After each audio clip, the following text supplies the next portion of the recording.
Tá, vai interagir de alguma forma ou não? Eu não vou interagir de nenhuma forma espontaneamente para não atrapalhar a gravação e ela ficar fluida. Mas se você precisar de mim, pode me avisar, me sinalizar, mesmo na gravação que eu vou estar aqui assistindo, aí eu reapareço. Tá ótimo. Tá ótimo. Bom, Podemos tirei até iniciar. meu áudio, sem querer.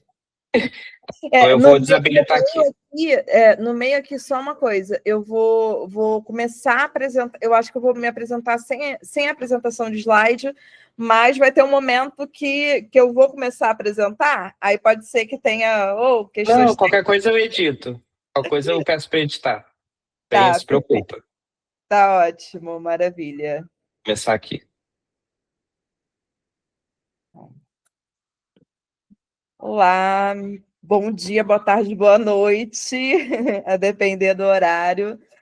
O meu nome é Carolina Rodrigues, eu sou atualmente curadora geral do Museu Bispo do Rosário, e sou historiadora da arte, né, com mestrado em História e Teoria da Arte, e também tenho uma passagem, né, pela educação, que acredito que é muito importante, né, que fundamentou bastante a minha carreira, que foi uma carreira construída muito de forma independente. Eu acho que é interessante falar, né, desse percurso, de como que a gente constrói, porque não existe um caminho, uma receita para chegar na curadoria, principalmente nos espaços institucionais.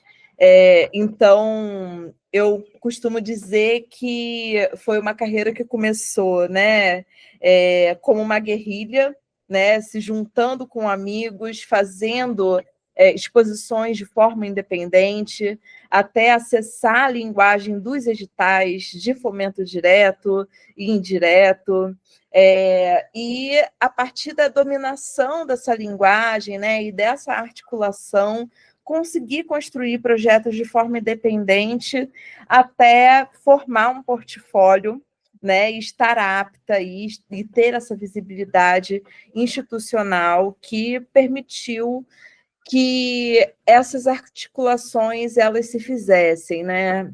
Na minha trajetória, além das curadorias independentes que foram feitas em espaços como o Museu da História e da Cultura Afro-Brasileira, o Centro Cultural dos Correios, enfim, Casa França Brasil, que agora é Casa Brasil, né?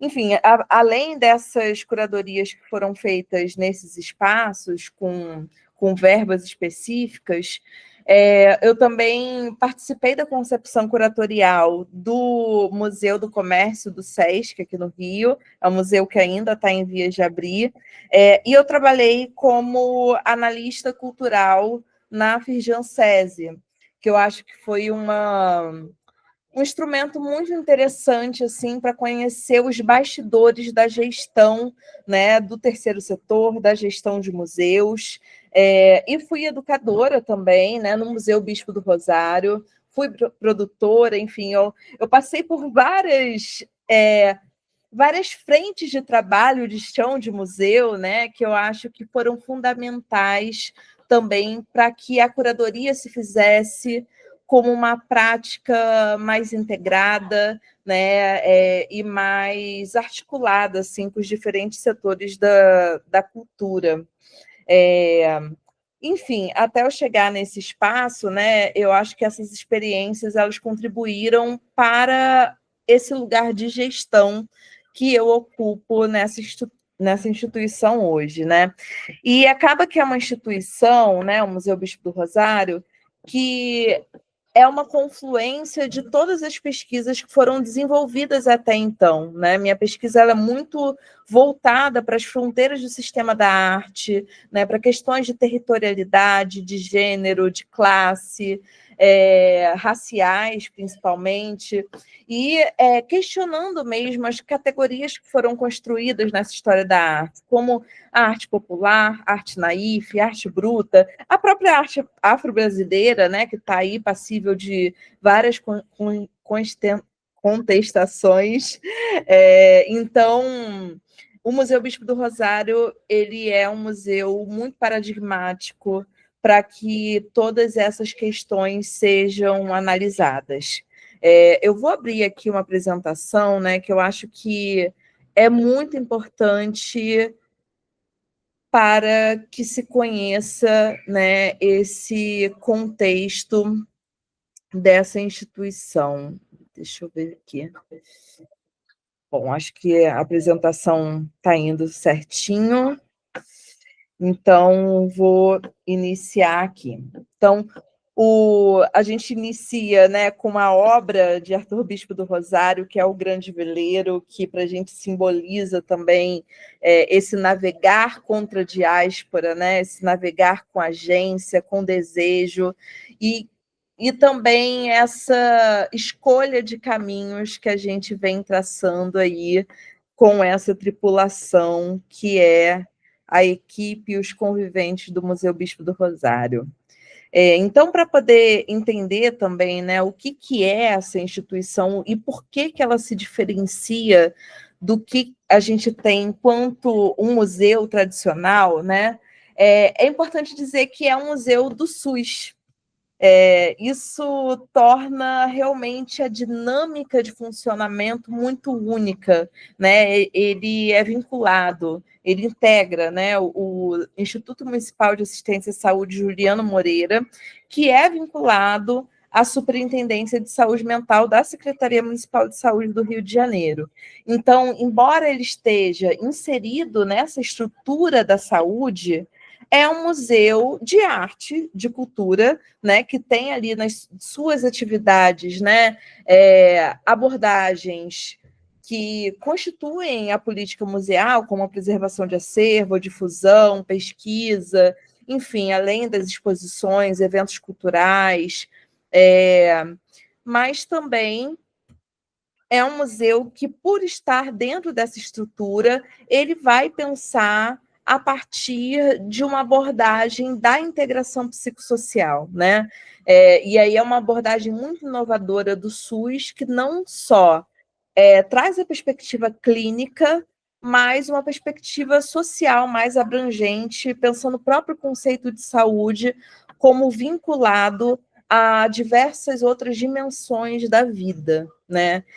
E também tem o fato desse museu ele estar em um local que não está no centro da cidade, né? Não está nesse núcleo mais tradicional de visitação, desse circuito de visitação dos museus, né? Ele fica numa área considerada periférica, na Zona Oeste, agora Zona Sudoeste, né, da cidade do Rio de Janeiro, nesse território conhecido como Colônia Juliano Moreira. E aí esse território ele tem algumas particularidades, né? Ele fica nas imediações do Parque Estadual da Pedra Branca, né? Uma área de preservação ambiental, de proteção ambiental, e também tem ali um contexto histórico muito específico dessa região ser chamada de Sertão Carioca, né? Então existem vários atravessamentos também de ordem social que associam essa região a uma área rural, né? Mas também uma área de escassez de oportunidades de serviços, enfim, e uma área mais isolada do restante da cidade. Aqui, né, a gente tem uma imagem histórica da colônia Juliano Moreira, e eu posso dizer também que é um território que ele congrega ali várias camadas históricas que coexistem nesse mesmo lugar. Quando a gente vai estudar, né, e investigar mesmo por uma abordagem documental ou mesmo de uma pesquisa de campo, né? Porque a gente aborda também a memória não só como esse arquivo duro, mas essa memória que é perpassada por imaginários, pela história oral, né? Pelas sociabilidades que estão ali nesse espaço, a gente consegue acessar algumas informações, né? De que essa área ela é um território originalmente indígena, né, que sofreu com todas essas investidas da colonização, e também foi a segunda área na cidade do Rio de Janeiro que mais recebeu pessoas escravizadas, depois da Pequena África, porque era uma área com muitos engenhos, né, com muitas áreas de cultivo e de abastecimento mesmo de uma cidade que se fazia capital ali no século XVIII, século XIX, enfim, né, e que foi o principal polo político e de crescimento do país.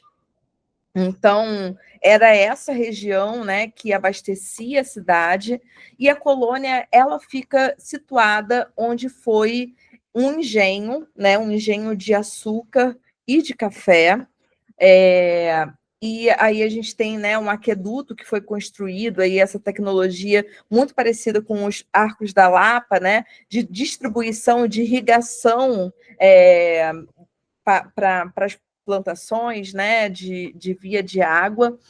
E essa fazenda foi uma das principais fazendas ali no século XIX, principalmente, até que ela é desativada em 1919 para a construção de um complexo manicomial.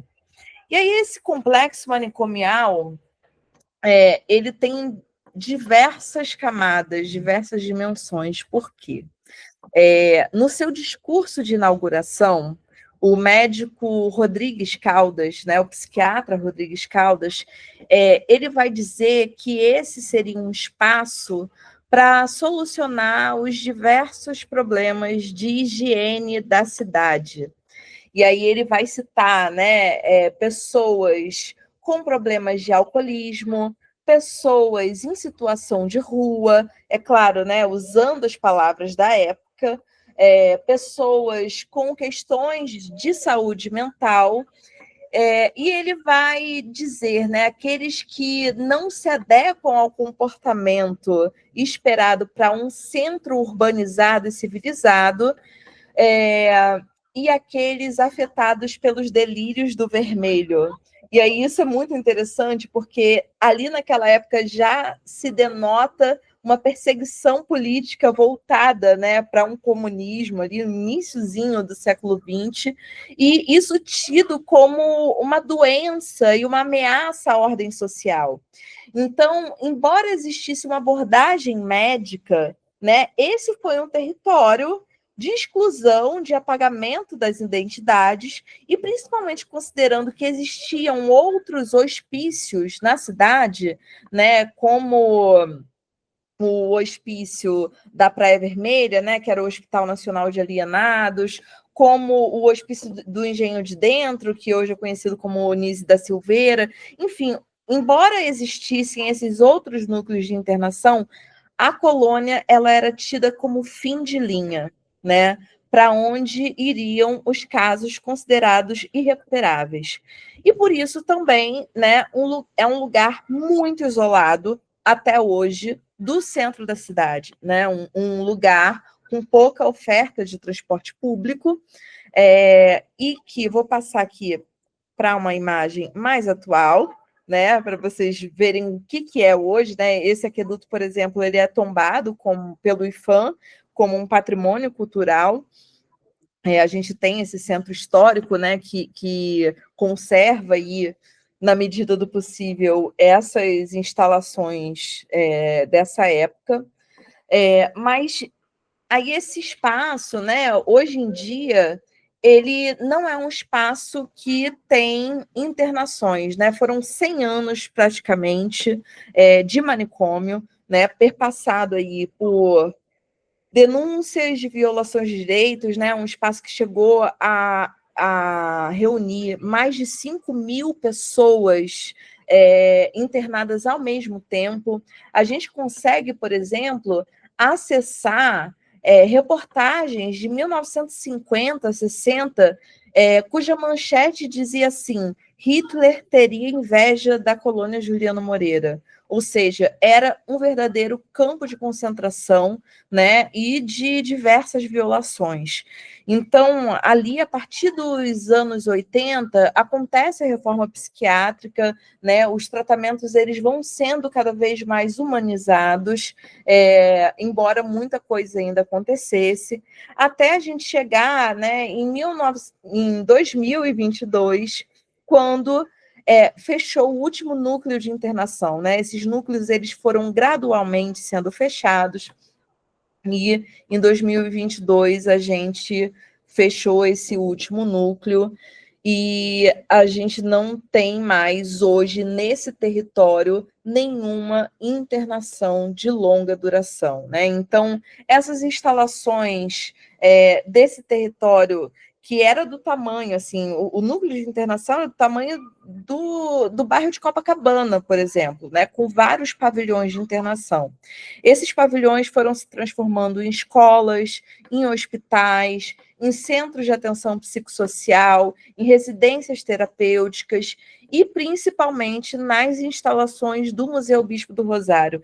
Entender essa história é muito importante para entender também a extensão territorial do museu, né, e as dimensões que ele ocupa nessa região, que também hoje em dia é uma região habitada, é um bairro, né, recebeu diversos conjuntos habitacionais que tem novos moradores e que também são perpassados por outros problemas, como, por exemplo, na época da Copa e das Olimpíadas, muitas pessoas foram retiradas das suas comunidades de origem, né, por causa dessas reformas, e foram jogadas praticamente, né, nesses conjuntos habitacionais na colônia. Então, a gente pode dizer que a gente tem uma comunidade muito fragmentada, né? E o museu ele tem esse enorme desafio de ser um núcleo integrador dessa comunidade, né, que vem de diversos contextos e de diásporas internas, né? Muitos movimentos forçados, sejam eles por causa dessa história dos movimentos da escravidão, dos movimentos do manicômio e dos movimentos de retiradas dessas pessoas dos seus contextos de origem. Eu trago também aqui algumas fotos históricas, né, desse espaço. Essas fotos são ali entre a década de 40 e de 70, e não é um passado tão remoto assim, né? E uma coisa que se observa e que está muito vinculado aos ideais que subsidiaram a construção desse núcleo, né, de internação, é que a maioria das pessoas que foram levadas para lá foram pessoas negras, né? Que foram essas pessoas que não eram desejadas nesse Rio de Janeiro do início do século XX, que almejava, né, ser Paris, né, que estava nos seus processos higienistas e muito baseado nas ciências eugenistas que colocavam o fator racial como fator de degeneração mental, né? Então a gente está falando de uma ciência racista também que estava por trás da formação dessa instituição. Então, assim, eu acho que dar esse panorama histórico para vocês também vai servir para entender como que eu chego nesse espaço, né? Então, antes de falar do que é o projeto do museu hoje, eu preciso falar como que eu me construí enquanto curadora desse museu. Então, em 2022, né, quando a gente estava fechando esse último núcleo de internação, a equipe de educação do museu desenvolveu um projeto chamado Eu Vim Contar uma História. Nesse projeto, um projeto de integração com o território, no qual eu fui convidada para desenvolvê-lo enquanto educadora, Então, antes de chegar no museu como curadora geral, eu fui educadora e uma educadora vinculada especificamente a esse projeto. Como que ele funcionava?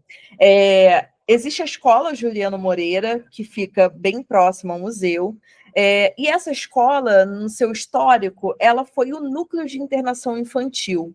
Hoje, né, não existe mais essa abordagem, é uma escola municipal, convencional, e só que os alunos dessa escola, eles sofrem com os estigmas do território, né? Na Grande Jacarepaguá, a colônia ainda tem esse estigma de ser esse lugar dos loucos, né? Esse lugar para onde vão as pessoas que não se adequam ao que é esperado para uma política civilizatória de cidade. Então, essas crianças, elas crescem acessando esse olhar também de fora para dentro. E isso mexe com a autoestima e com a sensação de pertencimento a esse território.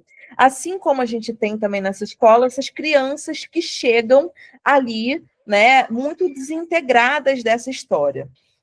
Então, esse projeto, ele contou com várias atividades, por exemplo, de passeio pelo território, de construção de mapas, de entrevistas com antigos moradores, e tudo isso conduzido com autonomia pelas crianças da escola. A partir de toda essa ambientação, a gente construiu conjuntamente histórias inventadas que se fizeram em cenários da colônia Juliano Moreira. Então, e aí depois teve a gravação dos podcasts, né? Foram vários episódios de podcast, as crianças tanto construíram as histórias quanto desenharam, né? Vocês podem ver o aqueduto que eu mostrei ali no início, tá ali no desenho, né? Essa foi uma história que misturava diversas camadas temporais, né? A gente tem também uma outra história que se fez em um dos piores núcleos de internação, que hoje é uma horta, né? E que foi assim, esse foi o cenário de uma história muito mágica, né? De um espantalho que ganha vida. Então, e aí essas histórias, elas deram origem a esse podcast que está no Spotify, está no YouTube. E aí eu gosto de falar muito desse projeto porque eu entendo que foi a partir do olhar das crianças que eu acessei o que é o território da colônia Juliano Moreira. E a partir disso, eu acho que isso fundamentou o meu olhar para construir uma curadoria integrada aos desejos, às necessidades, a esse patrimônio da memória e da imaginação que se constrói nesse espaço, né? Depois, é claro, eu desenvolvi esse projeto, acessei outros lugares, outras funções em outras empresas, né? Trabalhei na Firjan SESI como analista cultural, enfim, lugares de gestão, até que eu fosse chamada para entrevista, né, para ser curadora geral desse museu, formar uma equipe de curadoria, enfim, estar à frente da gestão. Então, eu costumo dizer que não dá para ser uma boa curadora sem ser uma boa educadora, né? O olhar pedagógico, ele fundamenta, né, a prática curatorial. A educação, ela é o ponto de contato entre museu e o seu público, né? É o respiro do museu. Então, até hoje em dia, as práticas curatoriais, elas são permeadas dessas integrações. Então, também, para poder falar, né, do Museu Bispo do Rosário, é interessante a gente conhecer quem é essa figura, Arthur Bispo do Rosário, que dá o nome ao museu. Né? Eu apresentei ali todo aquele contexto de formação da instituição, e é nesse contexto que esse sujeito ele se insere, né, e alcança ali, contra todas as estatísticas, uma visibilidade da sua produção artística. Então, Bispo do Rosário, né? Algumas pessoas que já tiveram contato com a sua obra na instituições da arte contemporânea, né? Ou seja, ele já esteve nas principais instituições, seja no Brasil, seja na Europa, enfim, no norte global, principalmente. A obra ela alcança esses lugares, mas o sujeito por trás da obra, que é o que a gente tende a valorizar cada vez mais, ele é um sujeito que passa por desafios que estão para além da compreensão desse sistema da arte contemporânea, né? O Bispo, ele nasce em Japaratuba, em Sergipe, né? É uma cidade do interior de Sergipe. Ele nasce ali em 1909 e vem para o Rio de Janeiro a partir da inserção na Escola de Marinheiros de Aracaju. Né? Então, na sua trajetória, né, ele vem para o Rio de Janeiro, ele foi marinheiro, na Marinha ele encontra a prática do boxe como esse esporte, né? Ele ganha certa visibilidade, a gente já conseguiu acessar, inclusive, matérias de jornal, né, que falam dele como boxeador. Depois ele é expulso da Marinha, né, por, enfim, ser considerado um sujeito subversivo.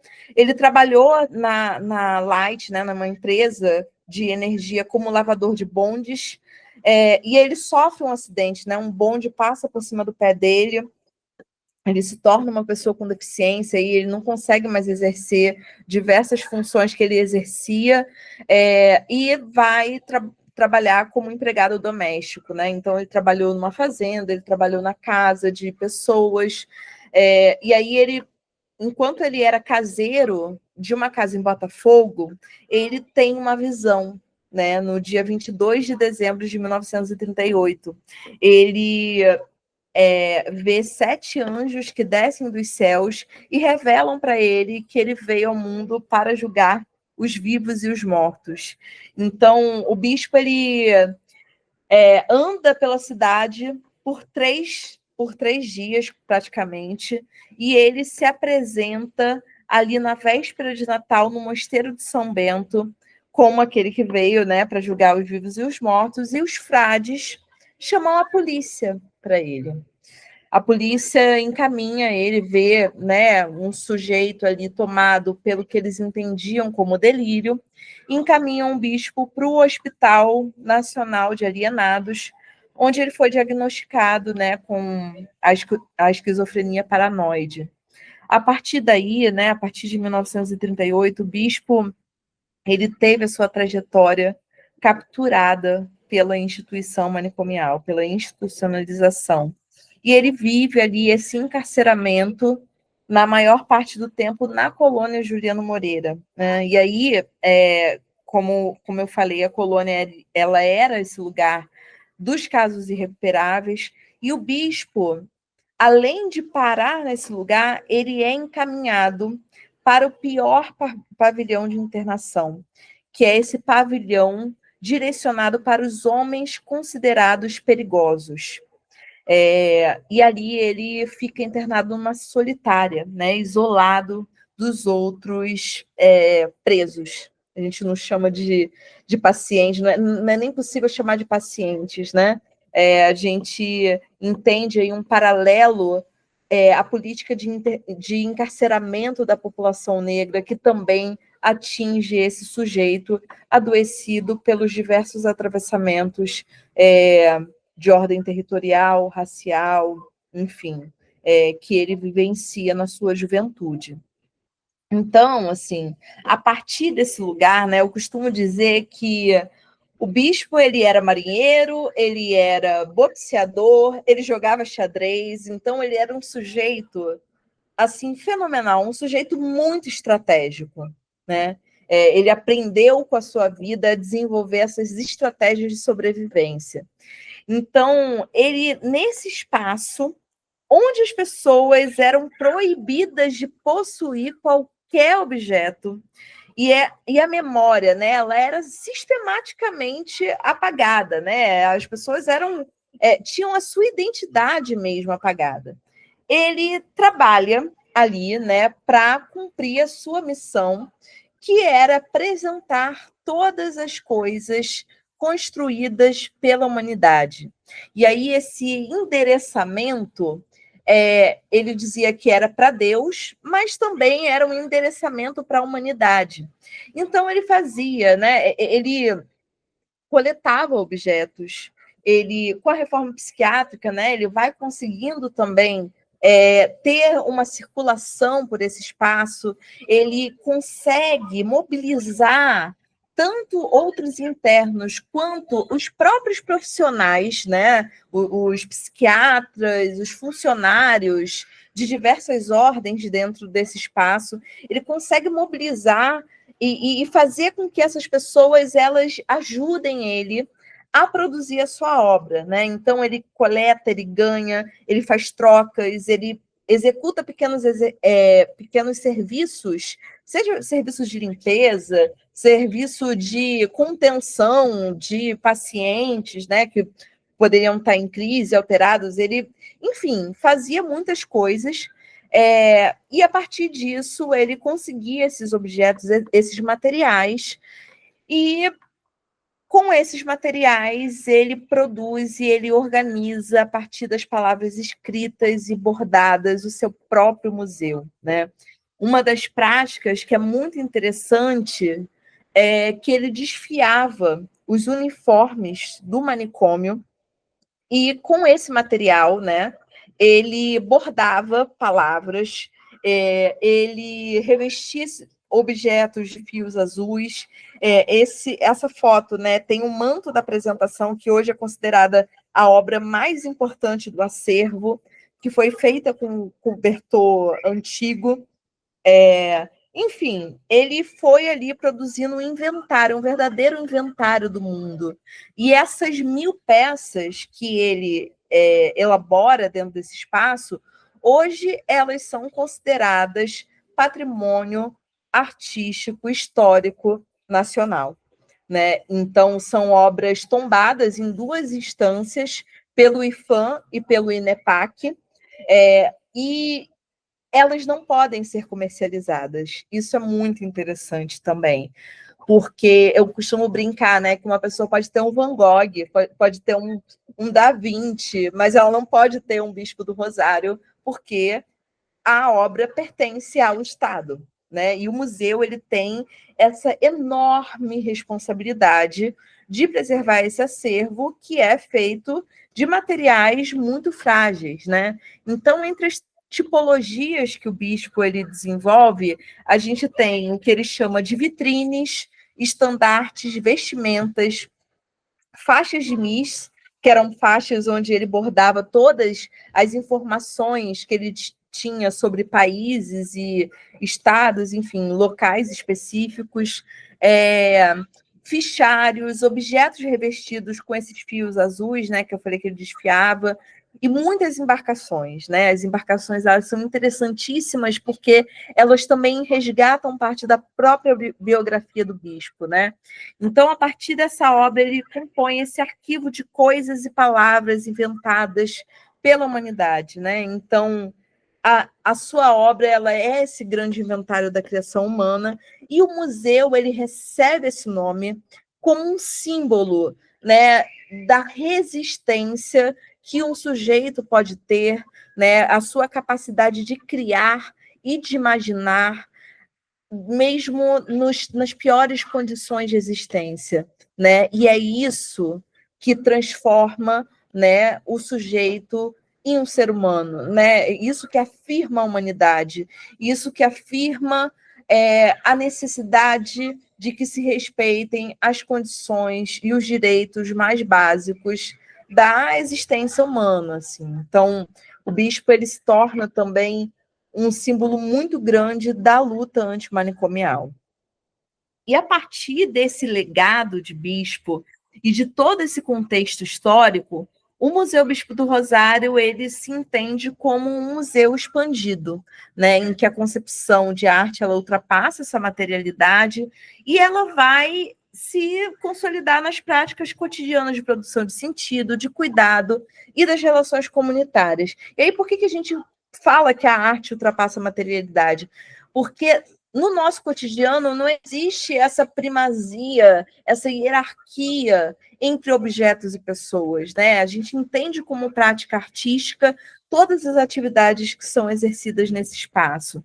Então, assim, quando a gente considera esse contexto territorial que é profundamente marcado, né, por essas violências das práticas coloniais, manicomiais e racistas, o museu ele entende como a sua missão, né, fazer uma força contrária. O que foi construído para esse espaço? O que foi idealizado para esse espaço? E como que a gente pode ir contra todos esses ideais nas nossas práticas hoje em dia, né? Existe um desejo de uma reparação histórica, mas uma reparação histórica impossível, né? Aquilo que Denise Ferreira da Silva entende como uma dívida impagável, né? Uma dívida impagável para essa população negra, mas para todo esse contexto profundamente marcado pela violação de direitos e pelo apagamento dessas identidades, né? Muitas vidas que foram perdidas e muitas memórias que foram completamente varridas da história, né? Então, o compromisso, né, que o museu ele tem, ele se faz com a promoção da saúde, do cuidado e da integração psicossocioambiental. Vou falar depois, né, da integração psicossocioambiental, que é um conceito que a gente desenvolve ali na instituição, né, e que fundamenta todas as nossas práticas. Então, como espaços do museu, a gente tem a sede, e a sede a gente tem atualmente 8 galerias, né, algumas em revitalização, né, em obras no momento, mas são 8 galerias expositivas. Também abriga o acervo, né, a nossa reserva técnica, o ateliê Gaia, enfim, a sede do museu já é um prédio bem grande, que era a sede do antigo manicômio, né, que, enfim, esse instituto que geria todos esses pavilhões de internação. A gente tem também o Memorial de Arte e Resistência, que é esse espaço onde Bispo ficou internado, né, esse pavilhão que era direcionado para os homens considerados perigosos e que hoje é um dos espaços mais habitados e integrados à comunidade, né? Porque os conjuntos habitacionais foram construídos em volta desse espaço e hoje a gente traz um trabalho de ressignificação, né? Hoje a gente tem uma horta comunitária agroecológica, nós somos um dos poucos museus que tem o certificado de produtor orgânico. Então, são várias oficinas de geração de trabalho e renda, que eu vou falar também um pouco desse programa mais à frente.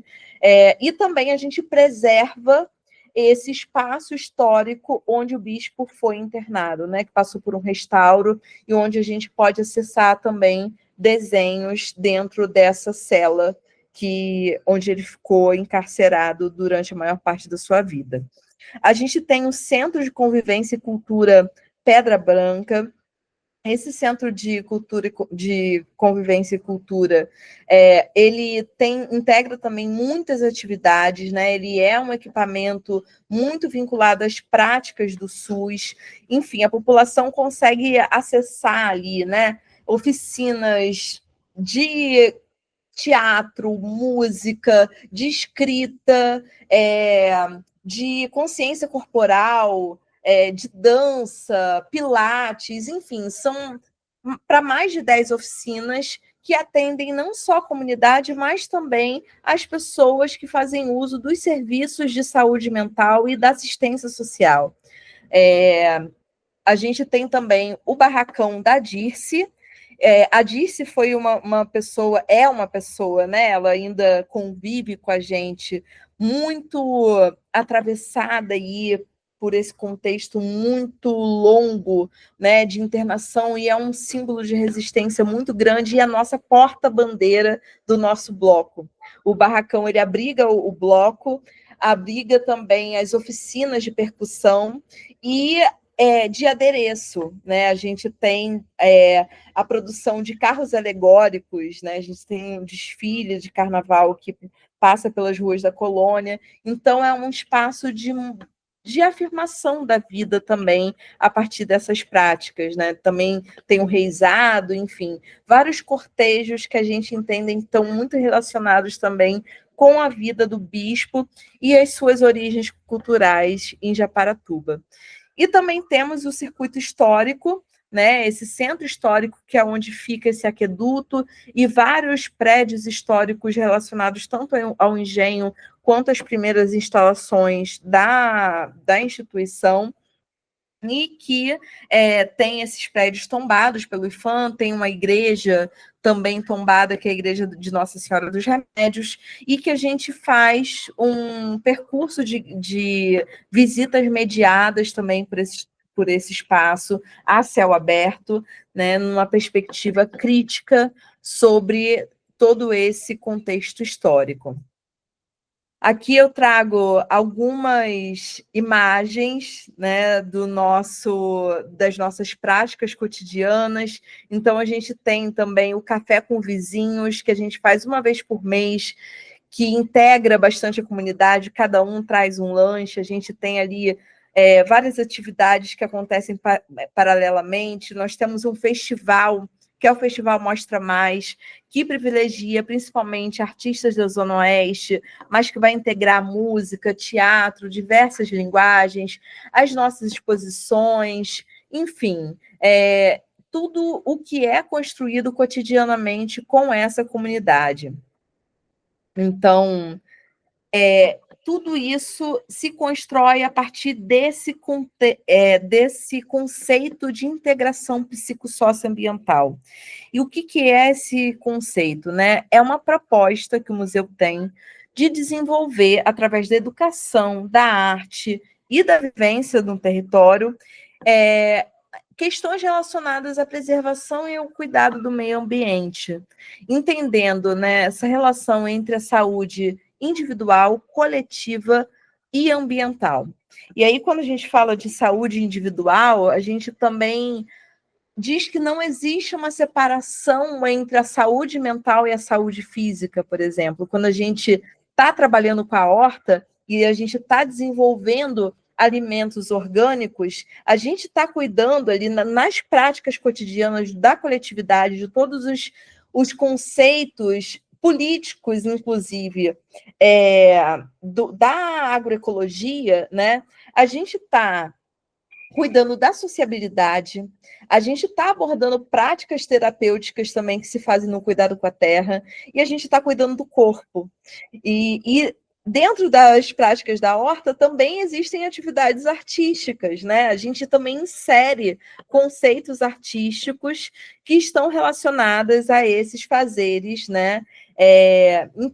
De integração, enfim. A gente traz Nego Bispo, a gente traz Ailton Krenak, a gente traz, enfim, uma série de referências artísticas, né, que vão integrar a arte e a vivência humana como não desintegrada, né, a natureza, enfim, né?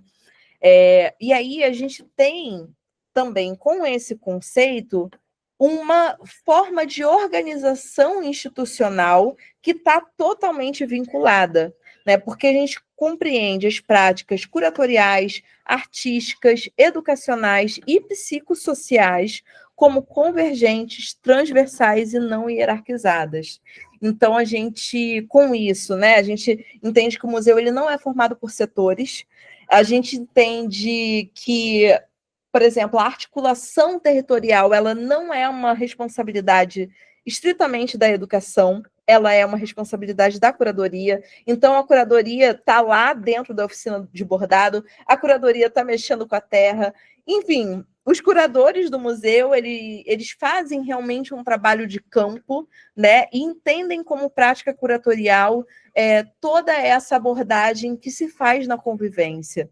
E com isso, a gente também tem o objetivo, né, de criar esse pertencimento com o público no e com o território.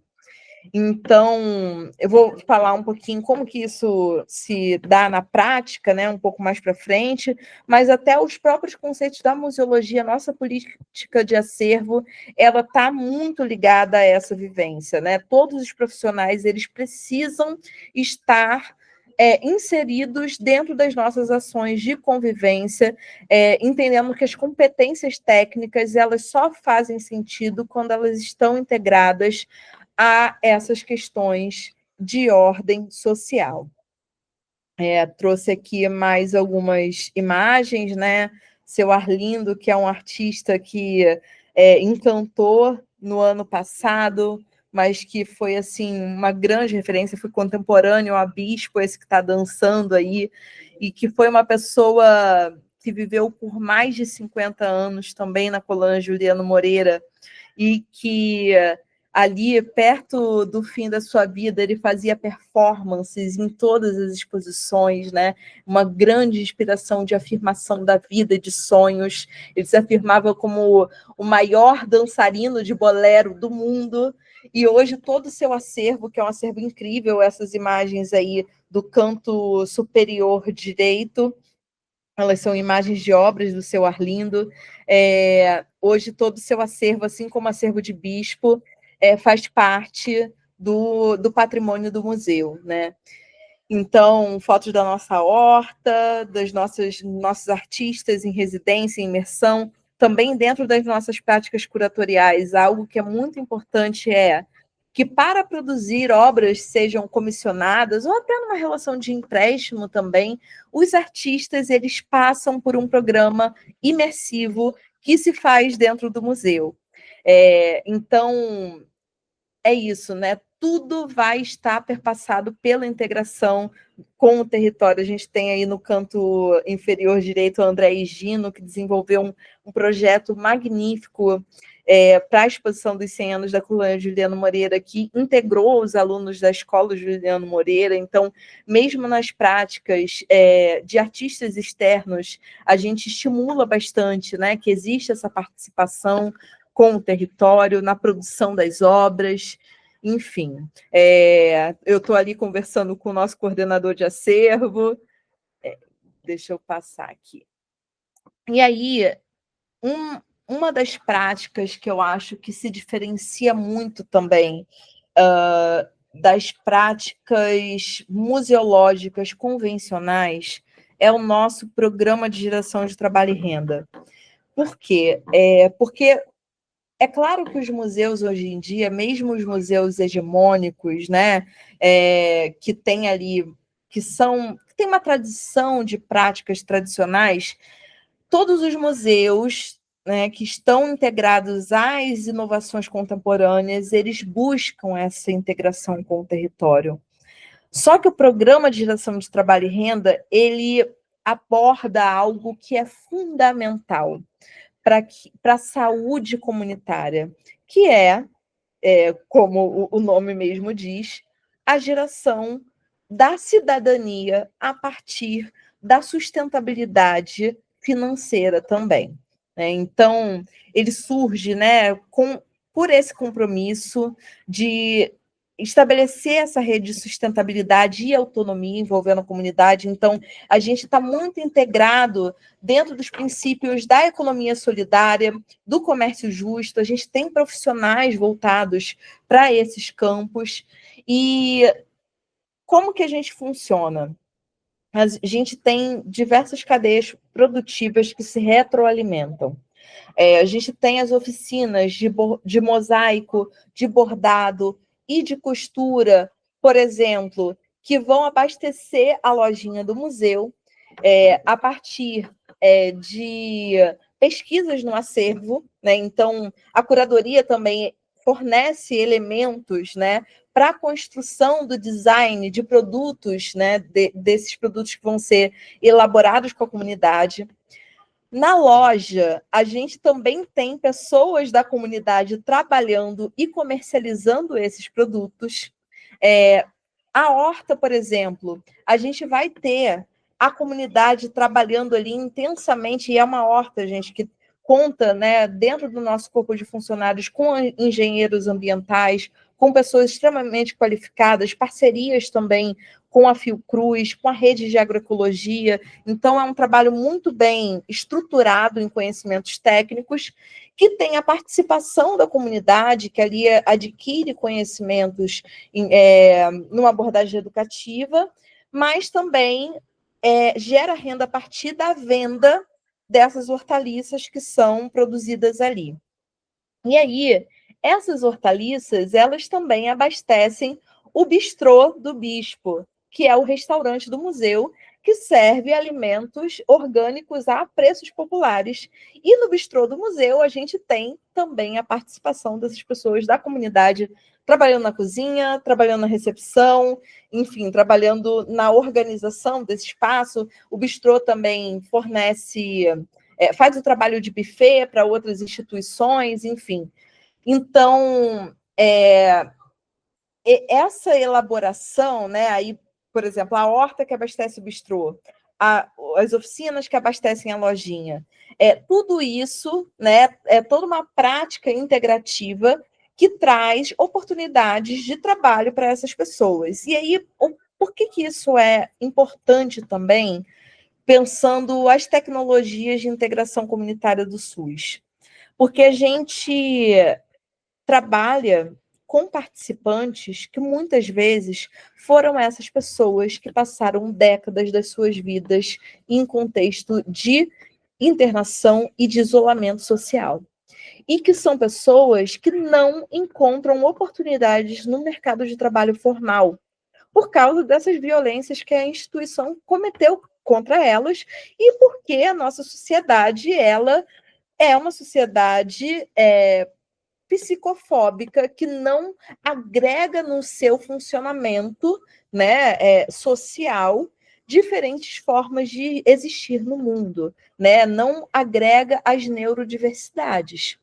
Então, assim, o museu, ele integra no programa de geração de trabalho e renda, né, tanto essa abordagem de uma reparação histórica, quanto também numa perspectiva clínica também de produção de autonomia, de cidadania.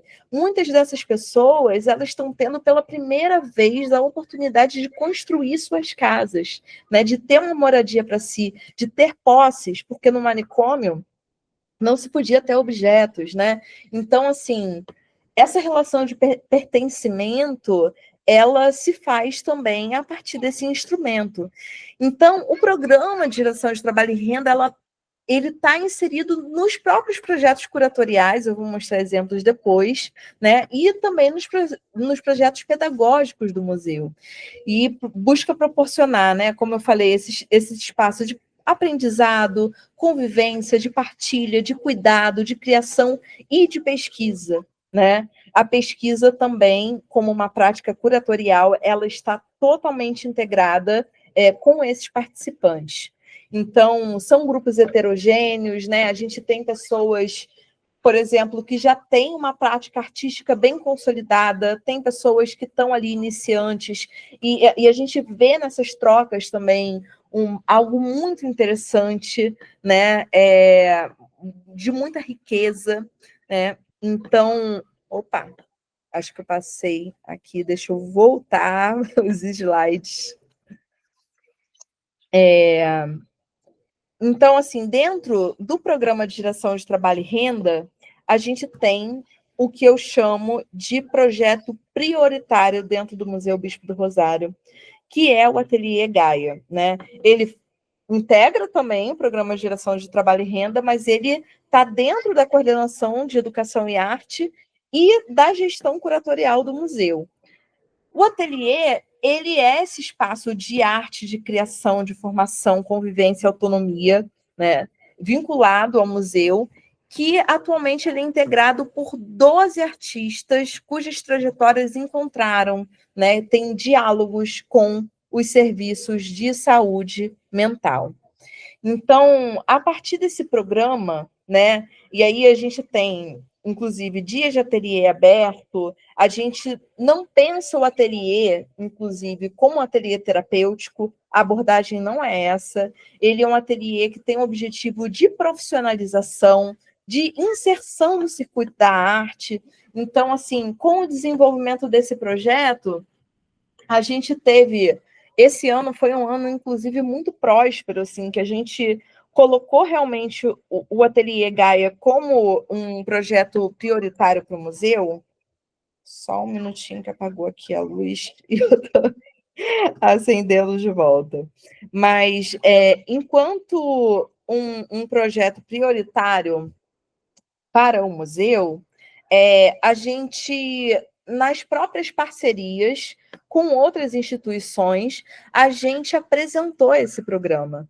Então, como eu falei, né, foi um ano muito próspero para o Ateliê Gaia, porque o coletivo de artistas fez oficinas no MAM, participou de exposições no Solar dos Abacaxis, na Casa Brasil, no Galpão Bela Maré, enfim, várias instituições aqui no Rio de Janeiro, né, que têm práticas que dialogam com as práticas do museu e que, por muitas vezes, vão estar mais integradas a um circuito de visitação mais intensa na cidade.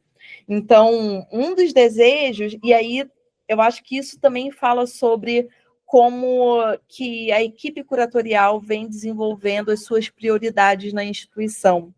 Eu cheguei no museu, né, na curadoria, em novembro de 2023, e aí no meu primeiro dia, né, eu cheguei em meio período, tive a reunião ali de coordenação, apresentação, né, enfim, do trabalho no museu, e já no segundo dia de trabalho, a primeira reunião que eu pedi para ter foi a reunião com o Ateliê Gaia, né? Esse projeto ele já existe há quase 30 anos. E aí eu ouvi os artistas, eu queria saber os desejos dos artistas. E aí esse museu, esse ateliê, ele não é apenas um ateliê de práticas artísticas. Eu costumo dizer que eles influenciam diretamente na política institucional do museu. Então, toda a nossa prática curatorial ela também parte desses repertórios. E aí, ouvindo os desejos dos artistas, eles falavam muito assim: a gente não quer produzir só aqui, a gente não quer expor só aqui. A gente quer estar em outros espaços da cidade, sem esse estigma da saúde mental, como artistas contemporâneos que somos. Então, foi a partir daí também muitas articulações foram feitas com esse objetivo, e hoje eu posso dizer que muito dessa construção de autonomia avançou, né? Então, os artistas eles chegam como um coletivo, né, como um ateliê, mas também têm as suas trajetórias individuais desenvolvidas a partir desse projeto. Então, o que o museu oferece para esses artistas? Ele oferece o espaço, né, o espaço do ateliê e um espaço de galeria. O museu também oferece assessoria burocrática e jurídica, ou seja, o artista vai ser chamado para um projeto, aí tem um contrato, a gente oferece a revisão do contrato, o artista precisa receber um cachê, a gente entra em contato com a associação que vai representar o CNPJ do artista para que ele receba esse cachê. O museu também, a partir do programa de geração de trabalho e renda, vai promover a comercialização dessas obras. E aí, esse ano, por exemplo, a gente teve pela primeira vez um stand na Arte Rio, e a partir disso a gente fez uma precificação das obras que estivessem mais integrados e equiparados ao mercado de arte, porque antes esses artistas eles eram muito associados a esse estigma da saúde mental ou ao mercado de arte popular, enfim, a um esquema de precificação que era hierarquicamente, né, inferior ao que é praticado na arte contemporânea. Então a gente está reprecificando e a partir disso potencializando a autonomia artística e financeira também desses artistas. Então é um espaço, né, que também é gerido por eles, né? Todas as decisões de ordem prática, seja estruturais, cotidianas, enfim, todas, e nas próprias curadorias do museu, né, tudo é perpassado por esses repertórios desses artistas. Aqui a gente tem uma imagem também do espaço de trabalho deles. Então, como vocês podem ver, a gente tem ali um mezanino, onde a gente vai realizando curadorias, né? Recentemente, a gente atualizou a curadoria desse espaço com a exposição Horizonte Expansão, e aí Horizonte Expansão para trazer esse momento que eles estão vivendo, né? E esse espaço onde eles não só trabalham, mas também eles mesmos oferecem oficinas para a comunidade. Então, a gente tem uma artista, Patrícia Ruth, que oferece oficina de bordado, a Jane Almendra, né, que é uma escultora, ela oferece oficina de escultura em pedra-sabão, Leonardo Lobão oferece oficina de desenho, enfim. Esses artistas também, eles exercem outras práticas educativas e profissionais, né? Falei da Patrícia Ruth, ela está aqui no canto, na parte inferior central da imagem, Leonardo Lobão ali na parte superior esquerda, o Pedro Mota ali no meio, a Rogéria Barbosa, ela está no canto inferior direito, e a Rogéria, por exemplo, ela, além de artista, ela é palestrante, militante da luta antimanicomial e antirracista, ela é poeta, tem 2 livros publicados, tem um filme que foi inspirado na trajetória dela, né, e que ela esteve ali como correalizadora. Enfim, são muitas práticas, né, e muitos espaços de autonomia que o museu, enquanto uma instituição que tem uma articulação, inclusive internacional, promovida pela circulação da obra do bispo, o museu ele entende também que a gente precisa celebrar e construir oportunidades para as pessoas em vida, né? E não só a gente constrói essas oportunidades para essas pessoas, mas essas pessoas também constroem muitas oportunidades para o museu no aprimoramento, né, das suas práticas e dos próprios eixos conceituais, né, de pesquisa, enfim, de produção de conhecimento e de sentido para o nosso trabalho. Então, aqui, né, pensando também, porque o slide está... Vou passar para esse slide, né, antes de passar para o que estava anteriormente, que é da gente falar da nossa política de preservação de acervo, né? O acervo museológico, né, que é aquilo que também constitui o museu enquanto museu, né? Ele é composto por 3 grandes eixos, que é a coleção de Arthur Bispo do Rosário, que é esse grande patrimônio que a gente tem a missão principal de preservar, a coleção Colônia Histórica e a coleção Gaia, né, que é essas obras do Ateliê Gaia que foram doadas ou adquiridas pelo museu. E aí, juntas, essas coleções, elas formam esse conjunto que é muito específico, que é muito singular quando a gente pensa num panorama museal brasileiro, né?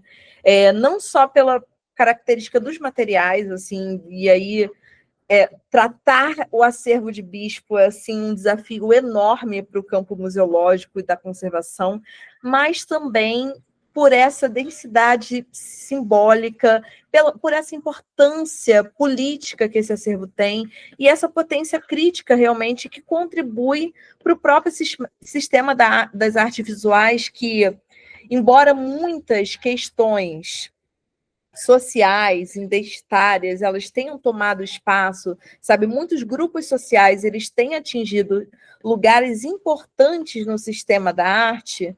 Eu entendo que ainda existe muito para caminhar quando se fala de saúde mental, quando se fala de pessoas que foram marginalizadas por causa dessas políticas e que sofrem, né, com ausência de espaços que comportem a diversidade de configurações de existência.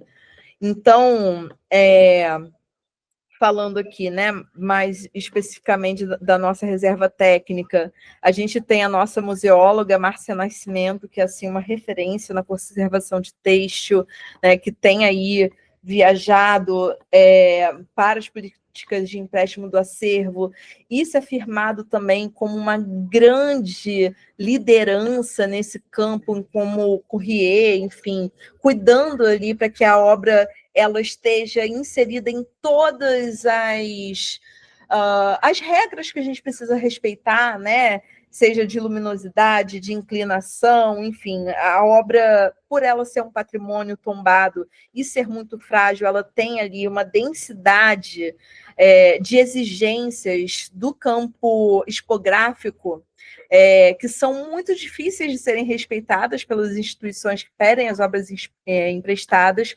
E a Márcia, ela é uma das pessoas que faz esse papel de estar nas instituições garantindo que a obra seja preservada, né? E aí, à direita, a gente tem o Vinícius José, que eu acho que é interessante falar, ele é o nosso coordenador de acervo, e o Vinícius José, ele esteve nesse projeto aqui. Como vocês podem ver aí no canto superior esquerdo, Vinícius estava junto comigo em 2022 produzindo esse projeto com as crianças e com a comunidade, né? Então, quando a gente fala assim, eu falo com muito orgulho assim dessa equipe, né? Porque é esse tipo de conhecimento que fundamenta, né, todo o nosso trabalho, seja ele técnico, seja ele conceitual. Então, o nosso coordenador de acervo também foi uma pessoa formada pelo olhar das crianças do território da colônia Juliano Moreira, né? E aí, quando a gente fala de infância, existe também esse lugar que é marginalizado, né, nessa falta de representação política, de participação social. Então, a infância também é algo que influencia muito na nossa política institucional e nas nossas práticas museológicas e curatoriais. Então, a gente tem aqui também, né, a colônia histórica, que eu citei, que é uma coleção que vai trazer obras que foram construídas quando existiam oficinas artísticas dentro dos contextos de internação, né? Então, pouca gente sabe, mas antes mesmo de Nise da Silveira, existiam ateliês de arte-terapia dentro de espaços de internação como a colônia. Só que quais eram os objetivos desses ateliês? Não era a promoção de uma prática artística emancipatória, mas, pelo contrário, né, era voltada para práticas, para uma domesticação do olhar, para uma domesticação das práticas artísticas mesmo, né, que seja estética ou conceitual, né? Muitas dessas oficinas elas eram feitas por professores acadêmicos ou estudantes da Escola de Belas Artes, que tinham ali como esse trabalho calcado no romantismo, né? Nesse ideal estético europeu, né? Algo a ser alcançado por essas práticas artísticas. E aí, assim, a gente usa isso também para dizer, olha, a arte por si só não é a garantia de práticas de humanidade, né? A arte também pode ser um instrumento de supressão das identidades. Mas também, quando a gente olha para esse acervo histórico, a gente consegue encontrar algumas preciosidades, né? Algumas abordagens políticas e críticas que se faziam ali nas brechas por essas pessoas que estavam em contexto de internação. E um exemplo é o Antônio Bragança, né, que foi um artista internado na colônia Juliano Moreira por alcoolismo. Foi uma pessoa que foi encarcerada por décadas, morreu nesse espaço por causa de problemas com o alcoolismo, e que era uma pessoa com uma perspicácia crítica e política muito interessante, né? Ele pintava principalmente figuras negras e contextos de trabalho, de paisagens, né? E você vê nitidamente como que essas abordagens elas vão ali conter, né? Pequenas denúncias, inclusive, da violência da instituição, né? Então, esses objetos que fazem parte dessa coleção, né, eles são marcados, né, por esse contexto de dor, de silenciamento e de apagamento. Então, quando a gente vai lidar curatorialmente com eles exigem essa abordagem que é muito crítica, que é muito ética e é comprometida com essa memória das violações e com a agência dos sujeitos que resistiram a essa lógica manicomial. Então, é um museu, né, que enfrenta muitos desafios que são técnicos, que são estruturais. Ser um museu do SUS propicia que a gente tenha um corpo de funcionários muito qualificado. A gente tem mais de 70 funcionários trabalhando nessas diversas unidades do museu, mas a gente também sofre com uma questão que é não ter linhas orçamentárias específicas, né, para fundamentar assim, para suprir as necessidades museológicas que a gente tem, né? Então, a gente está o tempo todo se qualificando, né, e revendo essas práticas. A gente está também dentro de um espaço de preservação ambiental, então o museu é cercado por floresta. Isso é maravilhoso, mas também para o acervo é um risco. Então, é um museu que a gente fala que é o museu do resto, né? Daquilo que foi descartado pela sociedade, seja em termos materiais, seja em termos humanos, né? E que tem esse objetivo de restituir também esse valor ao que foi recusado. Então, o resto do manicômio, como era encarada, como foi encarada a obra do bispo durante a vida dele, ele se converte em patrimônio da nação, né? E esse museu, ele não é um museu apenas de guardar, mas ele é um lugar de escutar, imaginar e transformar, né? Transformar o valor simbólico desse patrimônio. E aí, vou passar, assim, muito rapidamente, que a gente está se encaminhando para o final, do que é que a gente traz para as galerias a partir disso, né? Porque o museu também é feito de exposições.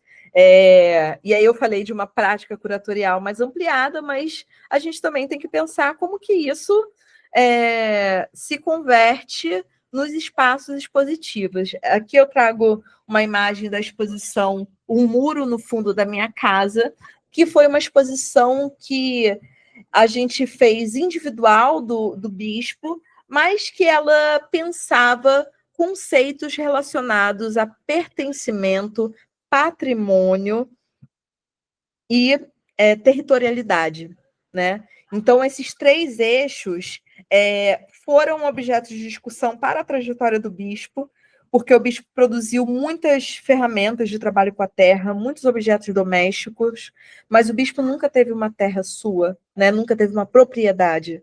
O bispo nunca teve uma casa. Então, assim, como que um sujeito, a partir desse contexto, ele conseguia elaborar e produzir obras sobre isso? E uma das provocações também foi a própria certidão de óbito do bispo. A gente, na nossa pesquisa, conseguiu recuperar esse documento, e esse documento dizia que o bispo, assim, além de várias informações totalmente equivocadas, né, porque existe uma negligência com a memória do sujeito nessas instituições, dizia que o bispo morreu sem deixar bens, né? Ou seja, assim, morre sem deixar bens, tá? Essa observação. Como que ele morre sem deixar bens se hoje tudo que ele produziu é patrimônio histórico e artístico nacional? Então, a gente lida com essas inconsistências, né? E quando a gente fala sobre direito ao pertencimento e à propriedade, a gente está falando de bispo, mas a gente também está falando sobre as pessoas que vieram na última década morar na colônia porque elas foram destituídas das suas comunidades de origem. Pessoas que foram retiradas da Vila Autódromo, por exemplo, né, que foram parar nesse lugar.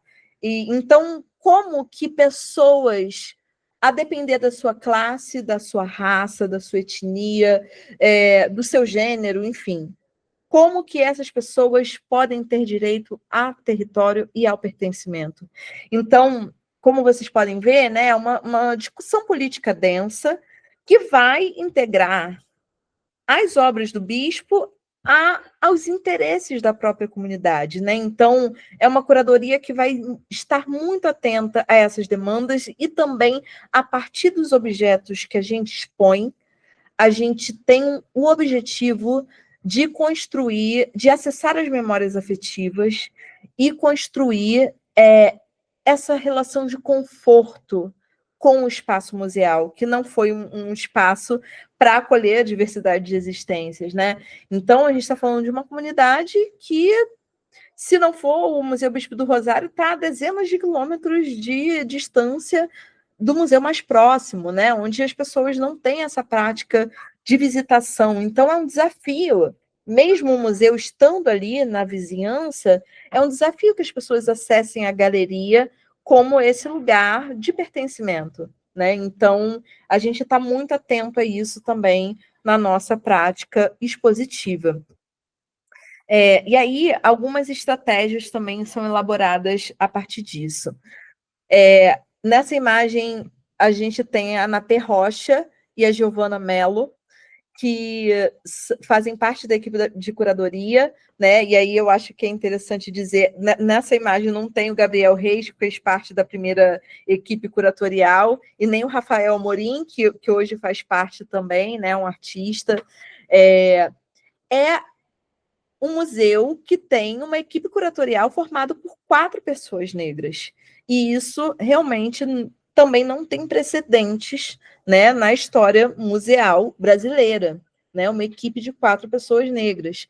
E isso e pessoas majoritariamente da Zona Oeste do Rio de Janeiro. Só que não é da Zona Oeste, é na P, que é de Vitória, né, que é do Espírito Santo, na verdade Vila Velha, no Espírito Santo, mas que também está muito integrada com o que é a vivência num local periférico e suburbano. Então, uma das primeiras coisas que a gente fez, a nossa primeira exposição, a gente inaugurou 2 exposições que foram as primeiras assim que a gente chegou, né? Inaugurou no mesmo dia. Uma foi uma exposição histórica chamada Vida e Luta na Baixada de Jacarepaguá, né, que resgatava documentos históricos que dialogavam com as questões políticas da atualidade. E a outra exposição foi a do Paulo Santana, que é esse fotógrafo que está aí ao meu lado, que é um senhor de 70 anos que nunca teve, ele é fotógrafo há décadas e nunca teve uma exposição na vida dele. Ele, como eu falei, né, faz parte do Quilombo do Camorim, então o museu ele se aproxima dos quilombos também, é muita coisa, gente, assim, também tem essa integração com os quilombos da região. Então, 2 coisas, né, fazer uma exposição que contemplasse os quilombos, fazer uma exposição de um mais velho, né, e uma exposição também, foi um ensaio fotográfico dele sobre a colônia. Então, antes de pisar, a gente celebra também os mais velhos, a gente aprende com os mais velhos. Quem tem que abrir os caminhos no espaço expositivo tem que ser o mais velho como bispo, né? Então, eu acho que isso inaugurou a nossa prática, né? Ali já nos primeiros meses de curadoria. E aqui à direita, a gente traz uma obra, uma instalação. Ai, meu Deus, de novo eu fiz isso com o meu mouse. A gente traz uma instalação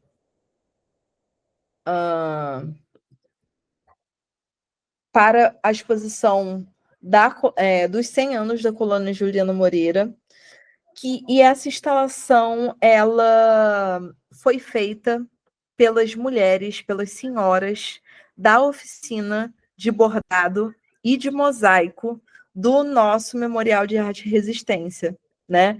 Então, essas senhoras, elas tiveram um acompanhamento curatorial, tiveram visitas no acervo, integração com o Ateliê Gaia, produziram uma instalação com várias falas, referências de bispo, é uma cortina bordada, né? Com patrimônios simbólicos desse território. Então, você vai ver obras do Ateliê Gaia, obras de bispo, frases ditas pelos antigos da colônia, lendas, imaginações da colônia. E aí elas criam, aí tem umas almofadinhas, um sofazinho ali dentro, um tapetinho. Elas criam uma espécie de casa de vó, né? Um espaço de acolhimento onde a pessoa entra, ela senta, ela olha para essas cortinas e elas aprendem um pouquinho do que é o nosso repertório artístico. E essas miçangas, esse arco de miçangas, ele vai fazer a referência ao aqueduto, né, que eu mostrei algumas vezes aqui, e foram essas senhoras também que construíram vários arcos desses. Na fotografia só contempla um, mas foram vários arcos pendurados pelo hall do museu.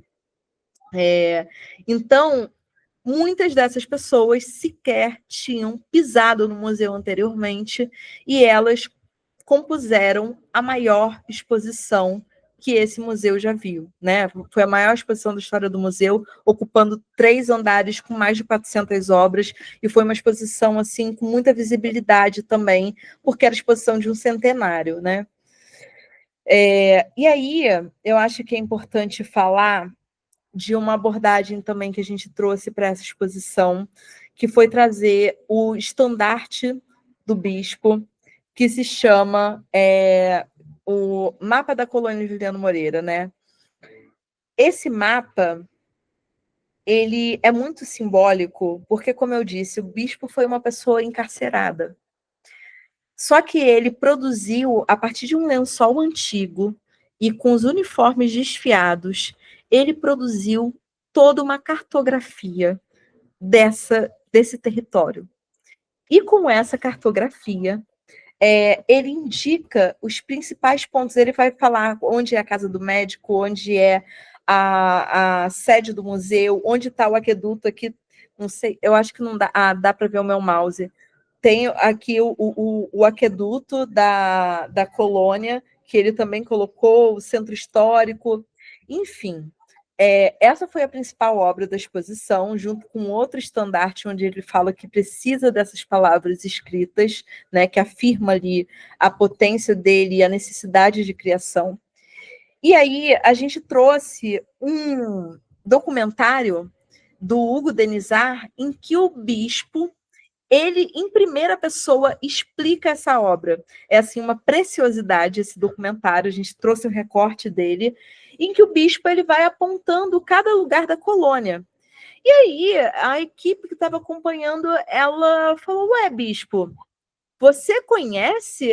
Como que você sabe onde estão esses lugares? Você teve alguma visão, alguma coisa? O bispo falou, não, eu passei por tudo isso aí, eu conheço tudo isso aí. Ou seja, não só o bispo, né, conseguiu dobrar a instituição para poder perambular por esse espaço e produzir esse mapeamento, assim, o que era um feito muito subversivo e revolucionário dentro da instituição, como também o bispo, ele passa a definir o que é esse lugar. É a partir do olhar dele que esse território é definido, né? Então, é um lugar de agência. Não, ele não deixa a instituição dizer o que é. Ele diz, enquanto um interno desse espaço. Isso também nos ajudou a afirmar qual é a política curatorial que a gente está tentando implementar, né? Que a gente está tentando e está implementando de fato, que é a definição desse espaço pelas pessoas que constituem ele, né? O museu construído por políticas que apontem para a necessidade de transformação social, que contemplem pessoas vivas, presentes, né? Onde não exista uma hierarquização entre objetos e sujeitos. Então, foi uma exposição que falava dos 100 anos dessa colônia, a partir das vozes de pessoas que puderam falar, né, dessas perspectivas subalternizadas, o que foi a colônia. E isso também foi muito importante porque, historicamente, no museu foram exibidas objetos e imagens de tortura. A gente fala de práticas terapêuticas, mas assim, a gente não pode dizer que objetos de lobotomia, eletrochoque, contenção física poderiam ser objetos terapêuticos. A gente entende esses objetos como objetos de tortura. Então, a gente opta principalmente considerando que é um museu que tem uma participação social de pessoas que foram vitimizadas, né, foram vitimadas por essa instituição, ou seja, a gente tem artistas hoje atuantes que sofreram eletrochoque, né? Como que a gente vai expor esses instrumentos? O que a gente está dizendo para essas pessoas? Que tipo de sensação a gente vai trazer? Então, a curadoria opta por não trazer, assim, ter uma abordagem histórica não trazendo objetos de tortura, e, ao mesmo tempo, a gente não traz imagens de pessoas em situações degradantes, porque a gente tem esses registros nos nossos arquivos, assim, pessoas em situações inimagináveis, que poderiam, de uma forma muito ingênua, ser expostos como uma forma de denúncia, mas a gente entendeu que não é dessa forma que a gente faz denúncia, né? Porque reproduzir essas imagens seria como reencenar a violência sobre esses corpos.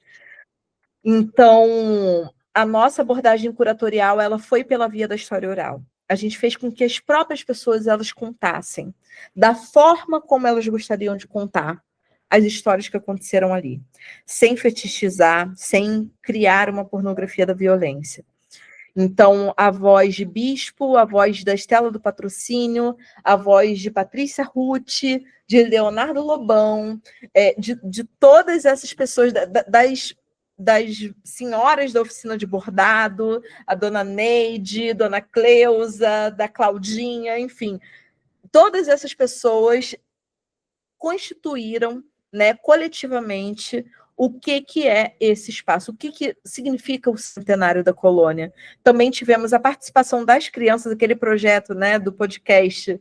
A gente expôs todos os desenhos das crianças, a Andréa Gino fez esse projeto com as escolas dos desejos para esse espaço. Então, é isso que fundamenta, de uma forma muito intuitiva também, né, e aí a gente tem algumas referências, é claro, porque a gente não está inventando a roda, mas existe muito do que é o aprendizado do corpo no espaço. É uma curadoria que se faz com o corpo e com a presença. A gente fala que a Giovana, principalmente, né, que ela é cientista social, e esteve muito à frente, a Giovana Mello, curadora, né, ela esteve muito à frente dessa interação com o programa de Geração de Trabalho e Renda.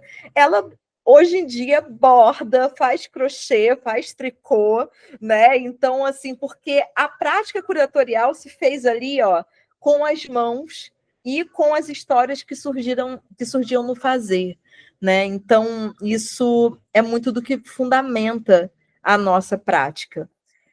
E aí, eu vou finalizar com essa frase.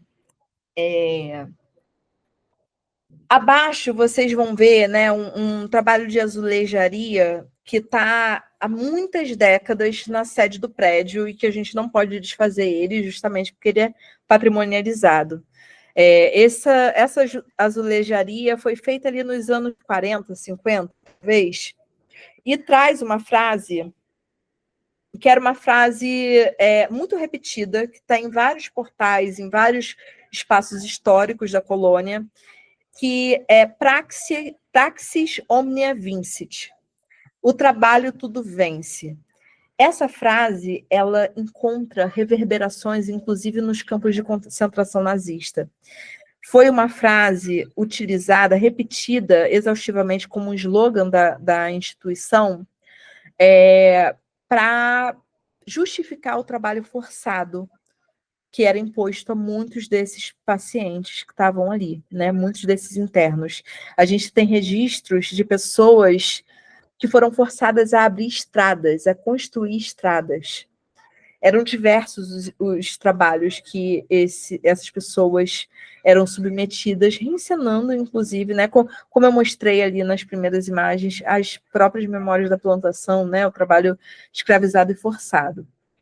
E esse Praxis Omnia Vincit, ele trazia o trabalho como um lugar de dignidade enquanto retirava a dignidade das pessoas. Então, era um mascaramento do que realmente acontecia nesse espaço. A partir disso, um artista chamado Jefferson Medeiros, que fez uma imersão com a gente e entrou em contato com essa frase, ele, em letras de concreto, né, em concreto para firmar, para estruturar, né, para fazer isso como uma peça fundamental, né, uma base construtiva da nossa política institucional, ele trouxe a frase Somnium Omnia Vincit, que é o sonho tudo vence, em contraponto ao Praxis Omnia Vincit. E aí o sonho tudo vence, isso fez parte de uma exposição e a gente deixou como obra fixa no museu, porque é disso que nosso trabalho surge, né? É o sonho tudo vence, foi o sonho e o desejo e a resistência dessas pessoas que estiveram ali que fez com que o manicômio se findasse, que fez com que a gente hoje tenha um trabalho de construção de autonomia. É isso que fundamenta, dia após dia, o nosso trabalho, a afirmação da subjetividade e a afirmação do imaginário, da condição humana dessas pessoas. Então, fechando com essa frase, eu agradeço e vou passar, né, para o Lucas algumas das nossas referências, assim, porque eu escolhi não trazer citações, mas a gente traz no próprio pensamento social, né, e museal, o Emiliano Camargo David, por exemplo, que é um psicólogo que pensa políticas antirracistas no SUS, né, a gente trabalha com pessoas também do campo da museologia que vão nos ajudar a encontrar os caminhos para um espaço expositivo que não reencene violências. Então, eu vou passar algumas dessas referências para o Lucas, que ele vai compartilhar com vocês. Está aí também o meu e-mail, para caso alguém tenha interesse em desenvolver projetos de pesquisa, né? A gente tem um programa de pesquisa continuada, a gente tem residência artística também, enfim, várias possibilidades de interlocução com esse espaço que quer cada vez mais integrar diversas presenças nele. Obrigada.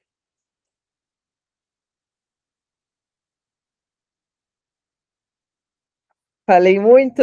Deixa